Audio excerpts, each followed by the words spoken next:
भजन करने से क्या लाभ हो जाएगा? आप समस्त दुखों से छूट जाएंगे, आप अपने स्वरूप को प्राप्त हो जाएंगे, आपका परमात्मा स्वरूप से प्रेम हो जाएगा। भजन ना करने से हानि क्या है?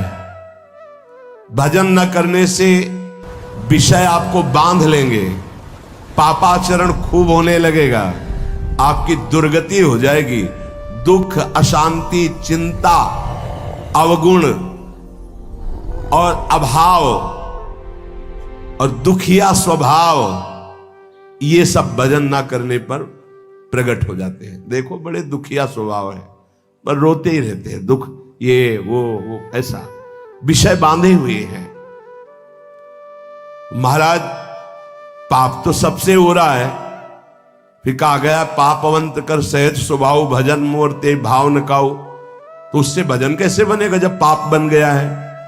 भैया ये लाला बहुत कृपालु है, प्रभु बहुत कृपालु है। यदि तुम भजन की सोचोगे कि अब मुझे भजन करना है, तो पाप नष्ट होना शुरू हो जाएगा। ये बड़े कृपालु हैं। अपिचेत सुदुराचारो भजते माम अनन्य भाग साधुर्य समंतव्य सम्यक व्यवसिता हिस्सा। महान दुराचारी भी सोच ले कि भगवान की सिवा मेरा कोई कल्याण नहीं कर सकता, बस मैं उसे महात्मा बना दूंगा। जिसने इस संसार को बनाया वो बड़ा कृपालु है, करुणामय है। चिंता न करो, यदि तुमसे पाप बन गए हैं, भूल हो गई है, तो प्रभु का नाम जपने की सोचो केवल, तो पाप नष्ट होना शुरू हो जाएंगे। और नाम जब शुरू किया तो वो अवश्य, पर ध्यान रहे बहुत बड़ा स्टॉक जमा है पाप का। ये थोड़े दिन नाम जप करके अगर देखोगे कि ना तो नाम में मीठापन लग रहा है, ना नाम हमको सुख प्रदान कर रहा है लौकिक, ना हृदय में शांति, जलन बढ़ती जा रही, चुपचाप बढ़ाते जाना, नाम बंद मत करना। वो शुरू है पाप नष्ट होना। पूरे पाप नष्ट होकर जब हृदय निर्मल होगा तो नाच पड़ोगे, बीच में मत रुक जाना। बीच में जलन पैदा करेगा, बड़े अंदर आपको ऐसे लगेगा कि बहुत ऊबन हो रही, नाम नहीं करना और सब कुछ कर लेना, ये आपको मन प्रेरित करेगा, आप नाम पकड़े रहिएगा। तो नाम जप और सत्संग में कौन श्रेष्ठ है? नाम जप में और सत्संग में कौन श्रेष्ठ है? भैया सत्संग से नाम जप में प्रीति होती है, और नाम जप करने से सत्संग समझ में आने लगता है। दोनों एक दूसरे के पूरक हैं। साधन को हरिभजन है कै सत्संग सहाय। सत्संग से नाम जप में रुचि होती है, और नाम जापक ही सत्संग के सही अर्थ को समझ पाता है, सही लाभ को ले पाता है। तो महाराज हमारा कहने का मतलब कि भजन में अधिक समय लगाना चाहिए कि सत्संग में? तो जो नया साधक है उसे अधिक समय सत्संग में देना चाहिए। वाणी पाठ, शास्त्र स्वाध्याय, सत्संग में बैठा, ये सब सत्संग के अंतर्गत आता है। और जो अनुरागात्मिका भाव को प्राप्त हो चुका है उसे थोड़ा समय सत्संग में और शेष समय एकांत में व्यतीत करना चाहिए, आंतरिक चिंतन। जैसे जब भाव का प्रादुर्भाव होता है तो फिर किसी शास्त्र के स्वाध्याय की रुचि नहीं रह जाती, क्योंकि निश्चय हो चुका है ना, लक्ष्य निश्चय हो चुका है, अब कुछ जानना है नहीं, बस अपने प्रीतम की लीला संबंधी, रूप संबंधी बातें, इसके बाद अब कुछ जानना नहीं, क्योंकि और कुछ पाना नहीं और कुछ करना नहीं। अनुरागात्मिका भक्ति जब हृदय में बढ़ती है तो फिर इष्ट मिले और मन मिले, मिले भजन रस रीति, बस उससे चर्चा हुई और पूरा जीवन, पूरा समय एकांत चिंतन में, आंतरिक चिंतन में। शास्त्र और लोक व्यवहार ये सब अनुरागात्मिका भक्ति वाले को फिर आगे चलकर रुचते नहीं है, कुछ अच्छा नहीं लगता।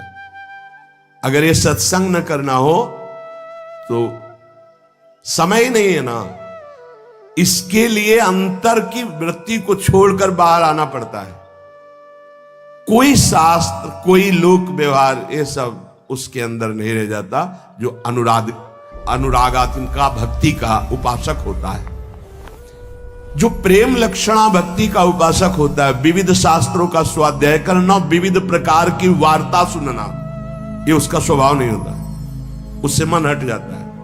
बस आराध्य देव की वार्ता, आराध्य देव की सेवा, आराध्य देव का मंत्र, आराध्य देव का चिंतन, समिट गया। बाबा भजन करने में ये संचित कर्म बहुत बाधा देते हैं। क्या ये बात सही है कि जैसे भजन में लगे तो कहो इतनी प्रतिकूलता आ जाए, इतना दुख आ जाए कि आपका भजन छूट जाए? हां, भजन करने में संचित कर्म बाधा पहुंचाते हैं, पर दृढ़ता यदि है तो बाधा कुछ बिगाड़ नहीं पाएगी, आगे बढ़ जाएगा, बाधाएं नष्ट हो जाएंगी। प्रायः यदि गुरु वचनों पर दृढ़ नहीं है तो फिसल जाएगा और बाधा गिरा देगी। पूर्व के पाप, पारिवारिक मोह, विषय भोगों की इच्छा, कहो ऐसा अपमान का वातावरण कि तुम्हारा उपहास हो, तो लगेगा कब तक सहे, छोड़ो यार, वो बाधाएं उसे परास्त कर देंगी। बाबा कह रहे हां, भजन करने के लिए जब कोई कमर कसता है तो पूर्व संचित पाप बाधा डालते हैं, पर जिसका दृढ़ संकल्प हो गया है, पीछे कदम नहीं हटाना, इसमें ध्यान रखना, पीछे कदम नहीं हटाना। इतनी सीख ले लो, जितनी माला में पहुंचे उससे नीचे नहीं उतरना, जितना पाठ में पहुंच चुके उतना पाठ करना, जितना त्याग में पहुंच चुके उतना कदम मजबूत जमा लेना, पीछे मत हटना। हर बाधा आपको आगे बढ़ा देगी, पीछे नहीं हटाएगी। बाधा तो आएंगी, आती हैं, बड़े बड़ों के जीवन में आती हैं। देखो ना, राधा बाबा अनुष्ठान में बैठे तो पैर फिसला, टूट गया, अंग टूट गया। ये पूर्व संचित कर्म जो हैं, पाप कर्म, ये बड़े बड़ों को बाधा पहुंचाते हैं। बस दृढ़ता होनी चाहिए। संचित कर्म दृढ़ भाव वाले साधक के जीवन में कभी बाधा नहीं पहुंचा सकते। ये बातें पकड़नी चाहिए, नहीं प्रायः फिसलन हो जाती है। भजन करने वाले उपासक को इतना दृढ़ हो जाना चाहिए कि अब चाहे प्राण निकल जाए, अब मैं रुकूंगा नहीं, इस मार्ग को छोड़ूंगा नहीं, अब जो होगा देखा जाए, कोई बाधा नहीं परास्त करेगी। एक कदम कदम पे बाधा आती, कदम कदम पे, क्योंकि पूर्व पाप बख्शेंगे थोड़ी आपको, वो तो आपको गिराना चाहेंगे। और अगर भजन चल रहा है, नियम ले लिया, गुरु वाक्यों पर चल रहे हो, तो वो खुद नष्ट हो जाएंगे, क्योंकि असत कर्म है वो। ये सत है, सत को कोई काट नहीं सकता, सत को कोई गिरा नहीं सकता, पर बाधा आएगी। रुकना नहीं है, झुकना नहीं है, टूटना नहीं है, पक्का। ये रोज सत्संग में सुन रहे हैं, मानो आपको रोज वो युक्तियां मिल रही जिससे आप आगे बढ़े। इसमें दृढ़ता के लिए सबसे पहला सत्संग है। पर यह है कि कुसंग भी बहुत जोर का होता है। यद्यपि सत्य के आगे कुसंग क्या है, पर आपको परिणाम में अगर बताएं तो 10 साल का सत्संग और 10 दिन का कुसंग, इतना प्रभावशाली। तो आप कहेंगे फिर सत्य का इतना धीमे प्रभाव पड़ता है? इसलिए कि बहुत जन्मों से हमारी इंद्रियां और सब कुसंग में राजी रही है। जैसे इस बिल्डिंग को बनाने के लिए कितने महीने लगे होंगे, लेकिन इसको गिराने के लिए दिन चाहिए, केवल 1 दिन, 2 दिन, 3 दिन। बनने में वर्ष लगे होंगे। ऐसे ही साधना की ऊंचाई पर चढ़ने में समय लगता है, सत्संग की बातों को जीवन में उतारने में समय लगता है, लेकिन भ्रष्ट होने में नहीं होता। 5 मिनट में भ्रष्ट हो जाओ। सत्संग, सद्विचार रहना, दूसरा दृढ़ता का, जो बाधा तुम्हें गिरा नहीं पाएगी। अब साधक के अंदर असद विचार पाए जाते हैं। ओखली पे सर रख दिया तो चोट गया, क्या गिनना। जब प्रभु के लिए जीवन अनंत जन्मों से भटक रहे हो, इसी में भटक रहे हो, बस समझ लो ये बाधा आई है तुम्हारे जीवन को बर्बाद करने के लिए।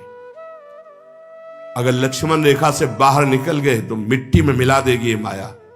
मान लो प्रार्थना। अगर आप लक्ष्मण रेखा के अंतर्गत रहे, आज्ञा के अंतर्गत, तो बाधा तुम्हें परास्त नहीं कर पाएगी। नहीं तो जो दुर्गति का केंद्र है, आगे देख लेना, पर आप कह नहीं पाओगे। वो अंदर की मार होती है माया की। भजन करने वाले को संचित कर्म बाधा पहुंचाने के लिए आते हैं, पर बचा जा सकता है इसी से, सत्संग और सद्विचार। जीवन का हमारे जो बर्बादी का प्रभाव पड़ेगा पूर्व संचित कर्म, वो हमारे विचार बदलता है। ध्यान रखना, पहले बुरी दशा आने के पहले बुद्धि बदली जाती। जब साधक का विचार बदलता है तभी घबरा जाते हैं हम, अरे अरे ये क्या। पर वो आक्रमण विचार में करता है। कर्म पहले विचार को बदलता है। यहां कह रहे सत्संग और सद्विचार, तुम्हारे अंदर असद विचार आने ना पावे। हे, कौन से मन से तुमने हां कहा, कौन से मन से तुमने भगवत मार्ग में उत्साह बनाया, कौन से मन से तुमने संसार से बैराग लिया। अब उस मन को क्यों भूल गए? दूसरा मन कैसे आ गया? मतलब पूर्व संचित पाप कर्म तुम्हें गिरा रहा है और तुम गिर रहे हो जानबूझ करके। पर हाथ नहीं पकड़ोगे तो गिरी जाओगे। हाथ पकड़ाने का मतलब कि मेरे मन में तो आ रहा है कि मैं ऐसा कर लूं, पर आपकी क्या आज्ञा है? बिल्कुल अवसर नहीं देता साधक। आपकी क्या इच्छा है, अवसर नहीं देता। सीधे बात, मैं ये नहीं करूंगा, मैं ये ऐसे, मैं तब हंसी आती है। अय पुरुष संचित कर्म, तू मेरे से बलवान निकल गया, जा घसीट ले जा। अब क्या कर सकता हूं? मेरी कबड्डी के खेल में आउट हो गया है, नहीं पकड़ पाऊंगा। अगर उपासना में आपका प्रवेश है तो एक प्रार्थना मान लीजिए हमारी। आपका मन कह रहा है कि मैं खाऊंगा, मैं भोगूंगा, मैं देखूंगा, मैं ऐसे चलूंगा, मैं ऐसा, तो आप छूट दे दो गुरु को और इष्ट को कि प्रभु।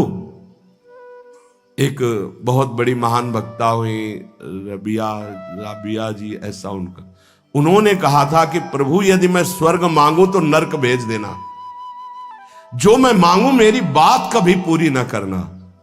क्या तो हम कम से कम इतनी तो गुरु को, इष्ट को जगह दे दें। महाराज, मेरा मन कह रहा है कि मैं भोगों में जाऊं, मेरा मन कह रहा है संसार में जाऊं, मेरा मन कह रहा है मैं ये नहीं कर पाऊंगा। आपकी क्या अनुमति है? आपका क्या स्वरूप है? आप क्या आज्ञा करते हैं? इतना तो जगह रखो। आप तो जगह ही नहीं रखते, पूरी लाइन क्लियर कर देते हैं, कोई अधिकार ही नहीं देते। नहीं, मैं ऐसा नहीं करूंगा, मैं ये नहीं कर पाऊंगा। तुम कुछ भी नहीं करने लायक हो। जिनकी कृपा से तुम कर रहे थे, वही कृपा तुम्हें आए हुए इस भारी आक्रमण से बचा लेगी, और आगे चलकर तुम्हें खुद रोना आएगा कि बचा लिया मुझे, नहीं तो आंधी आई थी और मुझे गिरा देती। भजन से हर संचित बाधाएं भस्म हो जाएंगी। ध्यान रखना, भजन करने वाले पर संचित कर्म बाधा डालेंगे, पर सत्संग और सद्विचार और भजन की दृढ़ता हर कर्म को भस्म कर देगी, हर बाधा को भस्म कर देगी। तुम्हारे जीवन में यदि किसी संत का संयोग है तो उसकी आज्ञा से जितनी जल्दी तुम्हारी इन बाधाओं का नाश होगा, उतनी जल्दी तुम्हारी साधना से नहीं होगा। इसलिए भक्तों के संग की बड़ी महिमा बताई गई है। यहां तक कि भगवान से भी बढ़कर भक्तों की संग की महिमा बताई गई। मोरे मन प्रभुवश विश्वासा, राम ते अधिक राम कर दासा। ये मान लो, ये जीवन बहुत ऊंचाई पर चढ़ाना है। आप अकेले नहीं चढ़ पाओगे। आप हाथ दीजिए और साथ चढ़ जाओ। तो बोले एक दो को चढ़ा दोगे, यहां तो हजारों कैसे चढ़ोगे? तो हमारे प्रभु का अब वेद नहीं पढ़े इसलिए नहीं जानते। सहस्त्र शीर खा पुरुखा, सहस्राक्षा सहस्त्रपाद। वो अनंत हाथों वाला है, अनंत भुजाओं वाला, अनंत पाद वाला, अनंत नेत्र वाला, विश्वतः चक्षुर, वो विश्व नेत्र वाला है। अरे वो तुम्हें ऐसे गोद में लेकर पहुंचा देगा, तुम्हें चढ़ने नहीं पड़ेगा। उसकी करुणा दृष्टि हो जाए तो लूला लंगड़ा सुमेर पर्वत को पार कर जाए। मुकम करोति वाचालम पंगुम लंघयते गिरिम। इस अध्यात्म की चढ़ाई के लिए हम सब की टांगे टूटी हुई है। तो हमको उठा के ले चलते हैं गुरुदेव, हमें हरि उठा के ले चल रहे हैं। पहाड़ लंघवा दिया, ये काम क्रोध लोभ मोह मद मत्सर, ये बड़े बड़े पहाड़ हैं, ऐसे लंघवा दिया।